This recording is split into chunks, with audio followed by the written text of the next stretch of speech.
Hoje, no Bíblia Comentada, vamos falar sobre o capítulo 7 do Evangelho, segundo escreveu Marcos, onde Jesus confronta tradições humanas que anulam a palavra de Deus.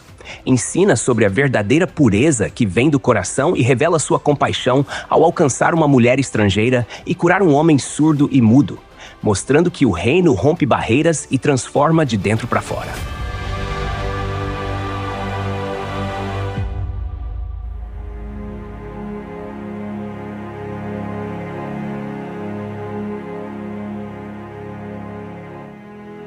Os fariseus e alguns escribas que haviam vindo de Jerusalém se aproximaram de Jesus. Esse detalhe, à primeira vista simples, já carrega um peso considerável. Eles não estavam ali por acaso ou por curiosidade espiritual. Tinham vindo da capital religiosa do judaísmo, onde o sinédrio estabelecia normas, interpretava a lei e fiscalizava o cumprimento rigoroso das tradições.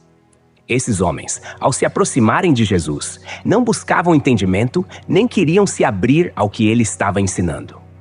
A intenção era confrontar. O ambiente já se torna tenso desde o início, quase como se estivéssemos diante de um tribunal religioso em campo aberto. O motivo da discussão?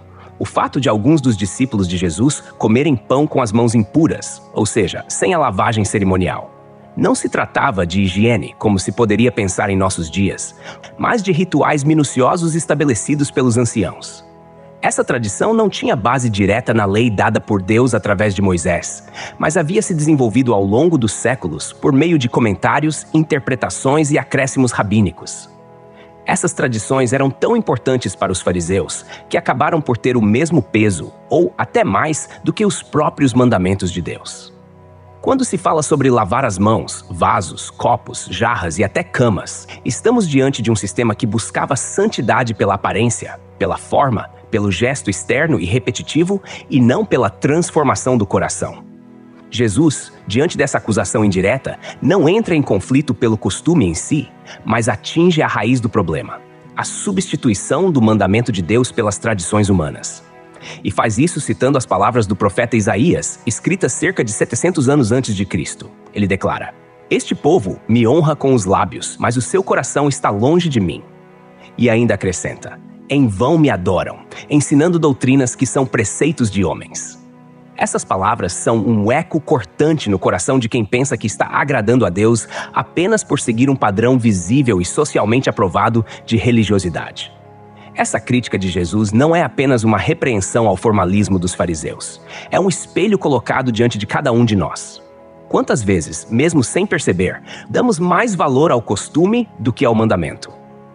Quantas vezes usamos a religião como escudo para não obedecer de fato ao que o Senhor deseja? Jesus vai mais fundo e exemplifica com um caso muito comum na sociedade judaica da época: o mandamento de honrar pai e mãe. Esse mandamento está entre os 10 mandamentos entregues por Deus a Moisés no Monte Sinai. É sagrado, inegociável e implica não apenas respeito verbal, mas também cuidado material, especialmente na velhice. Mas os líderes religiosos haviam inventado um subterfúgio chamado Corban.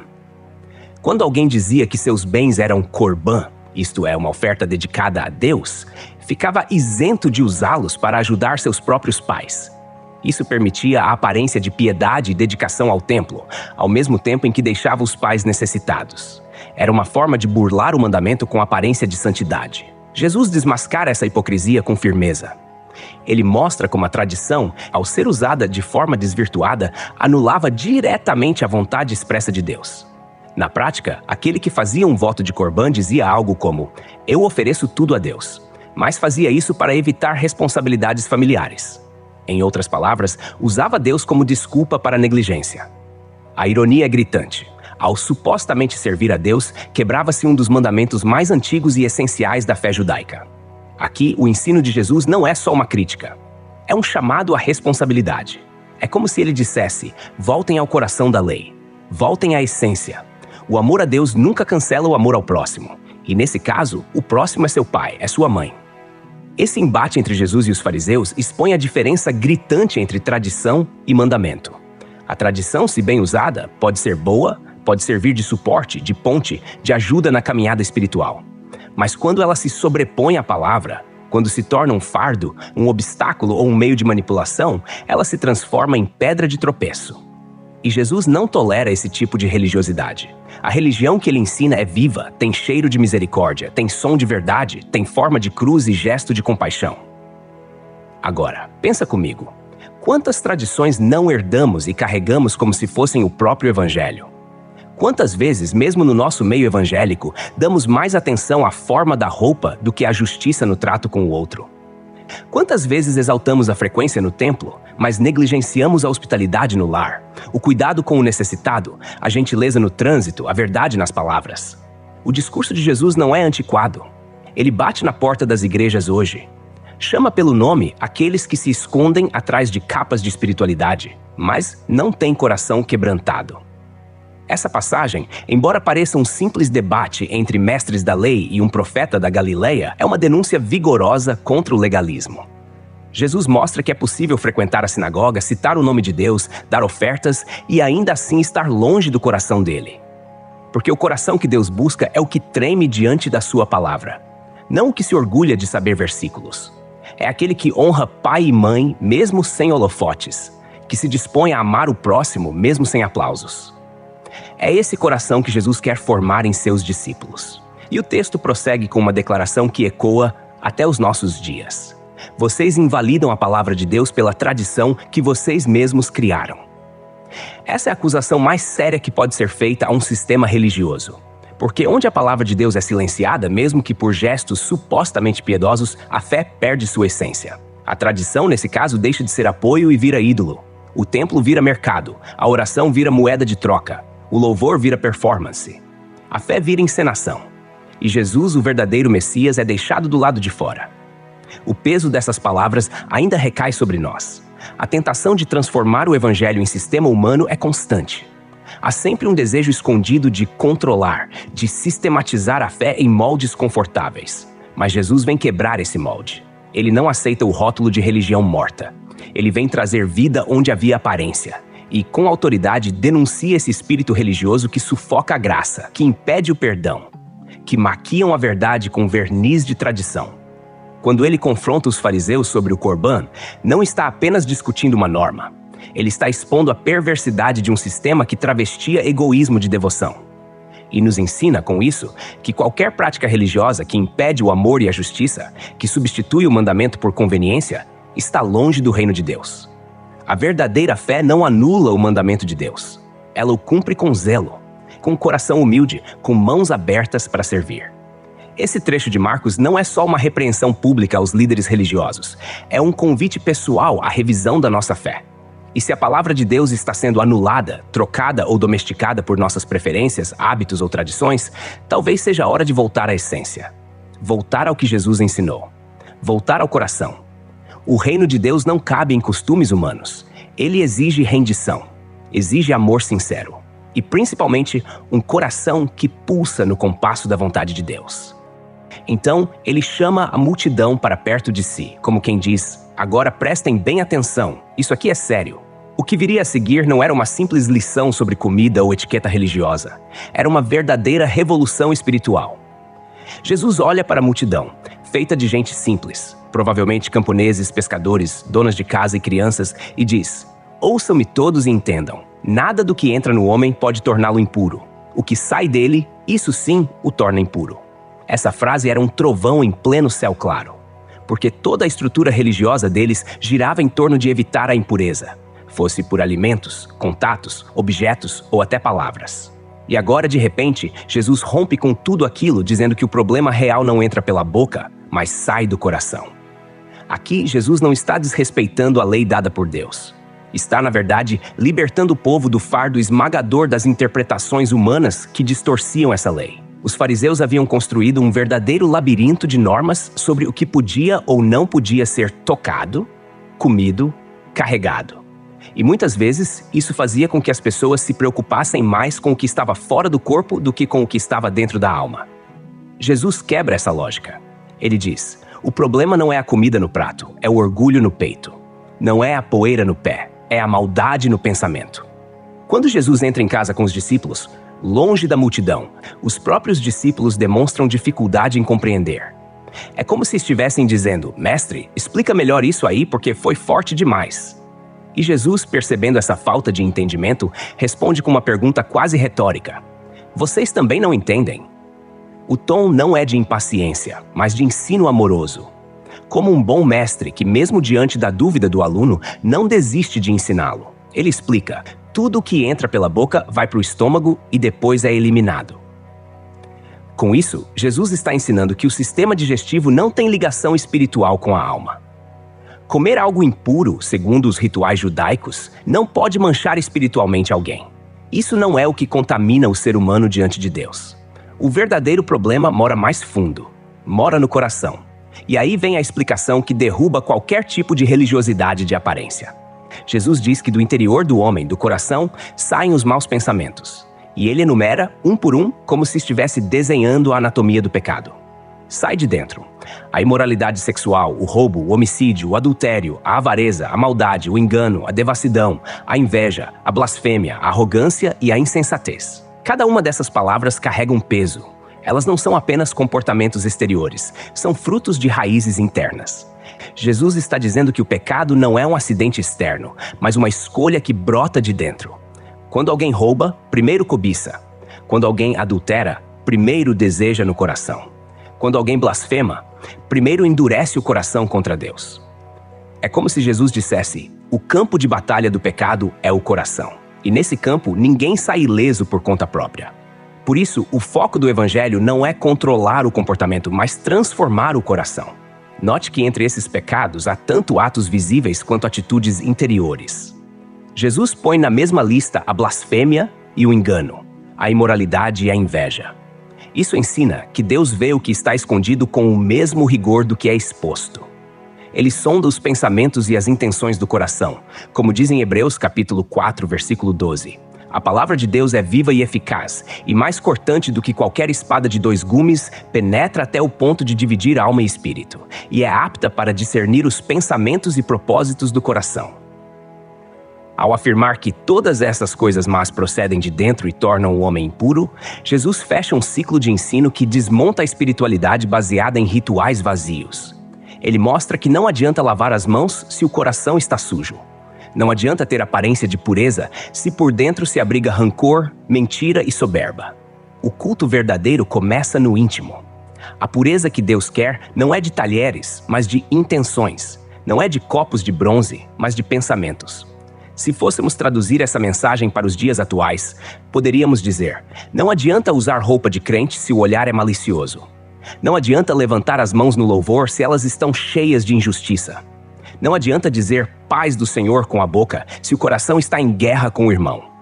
A fé verdadeira ensinada por Jesus é como uma árvore. O fruto revela a raiz. E se os frutos são maus, o problema não está no vento, mas no solo. Aqui Jesus não está apenas denunciando o pecado. Ele está chamando para uma transformação radical. Ele aponta para um novo tipo de pureza, que não se conquista por lavagem externa, mas por arrependimento e fé. E quando olhamos para toda a história da salvação, desde o Antigo Testamento até a cruz do Calvário, percebemos que esse é o fio condutor. Deus sempre quis o coração. Desde o Jardim do Éden, passando por Davi que dizia: cria em mim um coração puro, até chegar em Jesus, a ênfase de Deus sempre foi o interior. Nesse ponto do Evangelho de Marcos, podemos sentir como o ensino de Jesus começa a delinear o caminho da cruz. Porque quem fala essas verdades, quem desafia o sistema, quem expõe a podridão de um culto vazio, logo se torna incômodo. Jesus não era apenas amoroso, ele era profundamente verdadeiro. E é essa verdade que liberta, mas que também confronta. Ele nos ensina que a santidade não é medida pelo ritual, mas pelo caráter moldado à semelhança do Pai. Jesus se levantou dali e foi para as regiões de Tiro e Sidom. Esse detalhe geográfico parece pequeno, mas carrega um significado profundo. Ele sai do território tradicionalmente judeu e entra numa região predominantemente gentílica, território cananeu ao norte da Galileia, beirando o Mediterrâneo.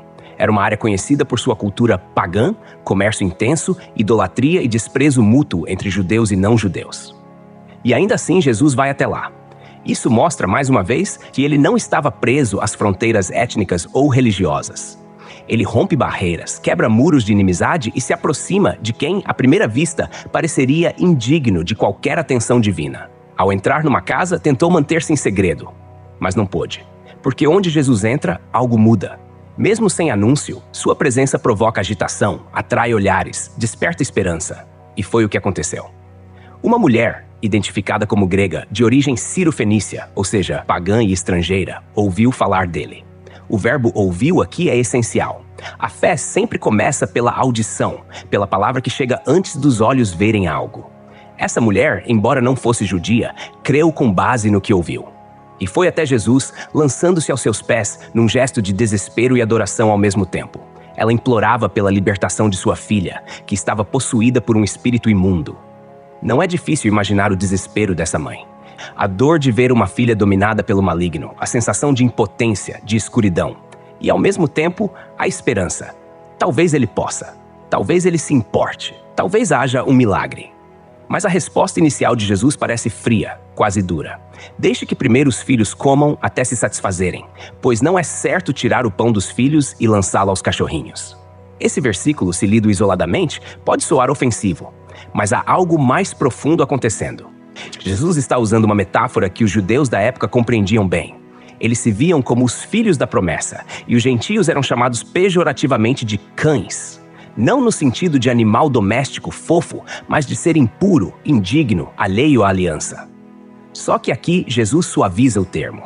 Ele usa a forma diminutiva de cães, referindo-se aos cachorrinhos que vivem na casa debaixo da mesa.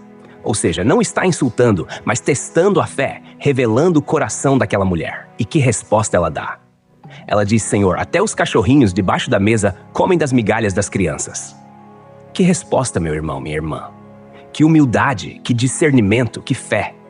Ela não discute sua posição, não exige lugar à mesa, não finge ser o que não é, mas crê que até uma migalha do poder de Jesus é suficiente para libertar sua filha. E é justamente isso que Jesus queria ouvir. Uma fé que não se baseia em privilégios, mas na misericórdia. Uma fé que reconhece a grandeza de Cristo e a própria pequenez e ainda assim insiste com confiança no seu poder. Jesus então lhe diz: por causa dessa resposta, você pode ir. O demônio já saiu de sua filha. Repare que não houve imposição de mãos, não houve grito, nem ritual, nem alarde. A libertação foi decretada à distância, com uma simples palavra. Porque quando a fé encontra a graça, o impossível se curva diante da voz do Senhor. E quando aquela mulher chega em casa, encontra a filha deitada sobre a cama, liberta, tranquila, em paz. A cena muda completamente, do tormento à restauração, do choro à esperança. Esse episódio nos ensina sobre fronteiras quebradas. Jesus, o Messias judeu, começa a anunciar, mesmo que em semente, que o reino de Deus é para todos os povos. A salvação não seria monopólio de um povo, mas se estenderia aos confins da terra. Essa mulher sírio-fenícia é como uma sombra da igreja que viria, formada por gentios, estrangeiros, antes considerados de fora, mas agora acolhidos à mesa da graça. Ela representa, de certa forma, todos nós que estávamos longe, mas fomos feitos próximos pelo sangue de Cristo, como está escrito na carta aos Efésios capítulo 2, versículo 13. Essa narrativa também nos ensina sobre a perseverança na oração. Aquela mulher não desistiu, não se ofendeu, não recuou. Pelo contrário, avançou com fé, humildade e sabedoria. Ela entendeu que não era sobre merecimento, mas sobre misericórdia. E essa postura, tão rara, é preciosa aos olhos de Deus. Muitas vezes queremos que Deus haja rápido segundo nossos termos, com palavras doces e caminhos fáceis. Mas o verdadeiro teste da fé é quando ele parece demorar, quando suas palavras nos desafiam, quando o silêncio parece nos dizer não. E mesmo assim permanecemos, crendo que até as migalhas dele valem mais do que banquetes deste mundo. Jesus sai das regiões de Tiro, passa por Sidom e volta para Galileia, mas não diretamente. Ele segue por um caminho mais longo, indo pelas regiões de Decápolis. Essa rota é curiosa e não foi escolhida à toa. Geograficamente, é como dar uma grande volta, indo ao leste do Mar da Galileia, por uma área também de maioria gentílica, habitada por povos gregos, pagãos, considerados impuros pelos padrões farisaicos. Mas é ali, nesse território à margem da religião oficial de Jerusalém, que Jesus volta a manifestar sua compaixão e seu poder. Trouxeram-lhe então um homem surdo e que falava com dificuldade, e pediram que Jesus impusesse as mãos sobre ele. A multidão, de alguma forma, já conhecia o padrão. Quando Jesus toca, algo acontece. Havia esperança naqueles gestos.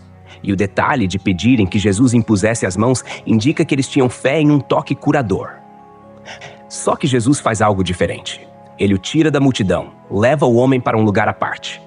Esse gesto é de profunda sensibilidade. A cura vai acontecer, sim, mas de forma íntima, discreta, pessoal. Porque aquele homem não era apenas um número entre tantos, ele era uma alma preciosa aos olhos do Mestre. Jesus toca os ouvidos do homem, cospe. Depois, ele ergue os olhos ao céu e suspira profundamente. Esse suspiro é mais do que um gesto físico. É como se fosse um gemido de intercessão. Jesus está envolvido emocionalmente com aquele momento. Ele sente, ele se importa. A dor do homem toca o coração de Deus encarnado. E então diz uma palavra em aramaico efatá, que significa abre-te. Essa palavra simples e poderosa tem o peso de um mandamento criador. É como lá no princípio, quando Deus disse, haja luz. Aqui, Jesus fala diretamente aos ouvidos fechados, a língua presa, a vida limitada por uma condição física que isolava aquele homem da comunicação plena com o mundo. E ao som de efatá, tudo se transforma. Os ouvidos se abrem, a língua se solta, e ele passa a falar claramente. O milagre não é só físico, é também uma restauração de dignidade, de comunicação, de identidade. Agora aquele homem pode ouvir, pode falar, pode se expressar, pode cantar, pode orar, pode conversar com sua família, pode testemunhar. É como se ele estivesse renascendo. Jesus ordena que não digam nada a ninguém. Aqui está, mais uma vez, o chamado segredo messiânico. Ele sabia que os judeus estavam esperando um Messias político, libertador nacionalista. Mas ele não era isso. Sua missão era mais profunda, e os milagres não eram o fim, mas sinais do reino que se aproximava. Por isso, ele tenta conter o sensacionalismo. Mas a multidão, tomada de espanto, não consegue se calar. Tudo ele tem feito de forma maravilhosa, faz até os surdos ouvirem e os mudos falarem. Essa declaração não é um simples elogio. É quase uma citação das profecias de Isaías. No capítulo 35, versículos 5 e 6, o profeta anunciou que quando o Messias viesse, os olhos dos cegos se abririam, os ouvidos dos surdos se desentupiriam, os coxos saltariam como servos e a língua dos mudos cantaria de alegria. O que estava acontecendo diante daqueles olhos gentios era o cumprimento das promessas antigas, feitas aos judeus, mas agora se revelando também aos gentios. Era como se o céu tivesse descido até a terra, e o reino estivesse rompendo as barreiras, não só do som e da fala, mas das culturas e das fronteiras humanas. O povo dizia, tudo ele faz bem. Essa expressão remete ao relato da criação, quando Deus, ao ver tudo o que havia feito, declarou que era muito bom. Aqui está o Criador outra vez, refazendo, renovando, reconstruindo a imagem e semelhança de Deus que o pecado havia distorcido. E ele continua fazendo tudo bem até hoje. Ele toca o que ninguém quer tocar. Ele vai onde ninguém quer ir. Ele fala onde o silêncio reinava. Ele ouve mesmo os que não conseguem se expressar direito. Ele restaura, renova e recomeça. Tudo ele faz bem. Hoje no Bíblia Comentada falamos sobre o capítulo 7 do Evangelho, segundo escreveu Marcos, e fomos conduzidos a um dos encontros mais intensos entre Jesus e os líderes religiosos de sua época. Vimos o contraste profundo entre a aparência da religiosidade e a essência da fé verdadeira. O mestre não suavizou palavras, não cedeu à pressão dos fariseus, mas rasgou o véu das tradições humanas que sufocavam a vida do povo com pesos que nem Deus havia colocado. Ele mostrou que não são os rituais externos, mas o estado do coração que determina a verdadeira pureza diante de Deus. É de dentro que nascem os pecados, e é também de dentro que Deus os quer operar sua transformação. Caminhamos com Jesus até as terras estrangeiras de Tiro e Sidom, onde uma mulher sírio-fenícia, com fé humilde e ousada, nos ensinou que até uma migalha da graça de Cristo é suficiente para mudar destinos.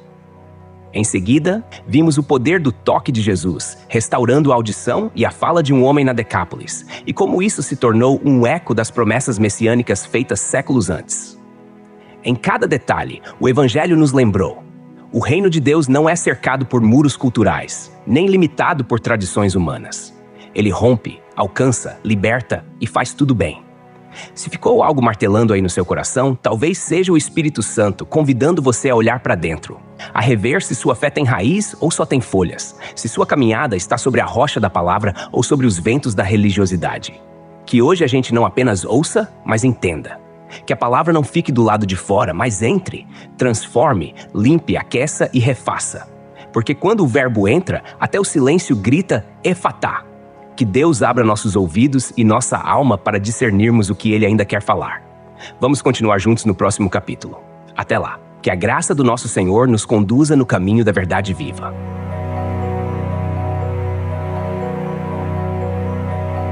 Texto e produção Douglas Vieira. Música por 50sounds.com. Faixa Aletheia. Voz por ChatGPT 4.0. Tipo Ember. Bibliografia. Comentários expositivos Hernandes Dias Lopes, editora Agnos. Comentário bíblico Matthew Henry, editora CPAD. Antigo e Novo Testamento interpretado versículo por versículo Russell Norman Champlin, editora Agnos. Charles Spurgeon, Os Tesouros de Davi, editora CPAD. Obrigado por ouvir o Bíblia Comentada. De segunda a sexta, capítulos da Santa Palavra, aos sábados, mensagens ao coração e aos domingos, a poesia dos Salmos. Porque não basta ouvir, é preciso entender. Inscreva-se em nosso perfil nas principais plataformas de streaming e permita que esta palavra edifique sua vida. Deus abençoe você. Até amanhã. Bíblia Comentada. Melhor que ouvir é entender.